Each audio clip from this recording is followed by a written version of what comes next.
in his hour of need. Now this is somebody who was not obedient to the word of God at this point, but he was in God's plans, as are all of us. Now as a Christian, you have to know that you are in God's plans. You're not sitting here today by accident. No. There are no coincidences with God. He is not surprised by anything we do or say. He knows. So we are all in God's plans, as is Jacob here. And what did God do? God came to him in a dream and showed him what is commonly referred to as Jacob's ladder at this point. So in the middle of nowhere, sleeping outside under the stars, head stone for a pillow, God comes to him to reassure him and remind him of the promise that was made to Abraham, and that was made to his father Isaac, and now to him. And the ladder, it says here, we can look at it as God. It says God is active on the earth, symbolized in the dream via the descent of the angel messengers. So God's angels, God's messengers, are coming down from heaven to earth. So God is active in the affairs of men. And that has been before time, and it will continue. And then the angels going back up symbolizes that God knows what's happening on earth. And this is the ascent of the angels, the messengers. So there are angels coming down and angels going up. God is at work on the earth, and he knows everything that's going on. Now that's a scary thought. Anybody sitting here who is honest with themselves, we know that we don't do everything perfectly. As a matter of fact, I do things that I know are wrong.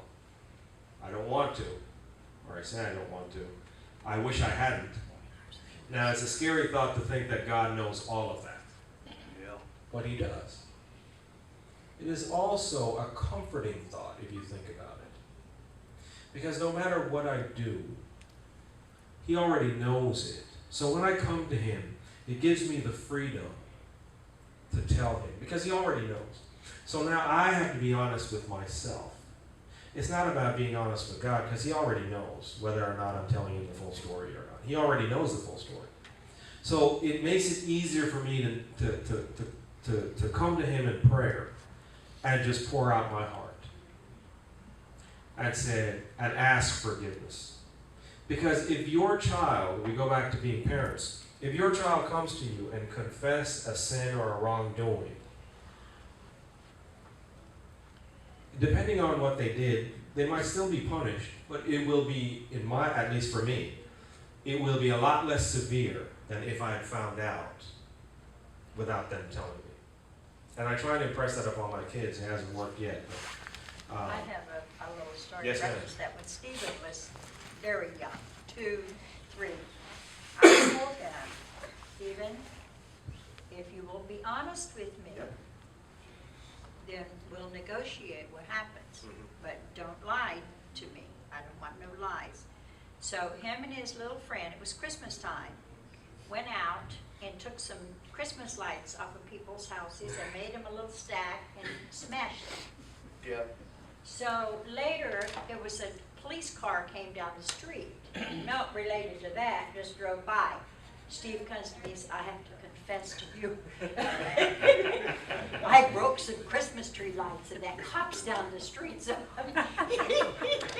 he learned early, it's better to confess. Yeah. And it's the same with us. I mean, isn't it? Oh, it's so Think about, trying to hide something you've done I wrong. don't want to go to jail. And how much of a burden it is. And then think about you confess it and it comes out and it's like, oh, weight is lifted. Want to really? Exactly. I think I hear the bell. Yeah.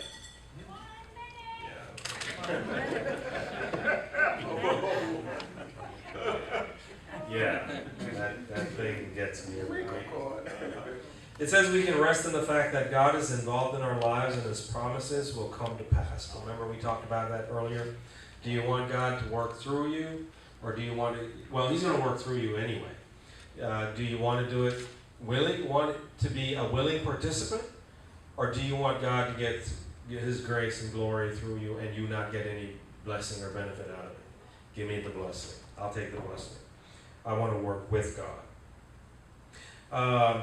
God's presence results in worship. Yeah, amen. Now, Jacob got to this place when he woke up after he had the dream. Yeah, gotta just rush through here. And he set up a pillar. He set up an altar. He said to himself, this place, is special and so forth and so forth.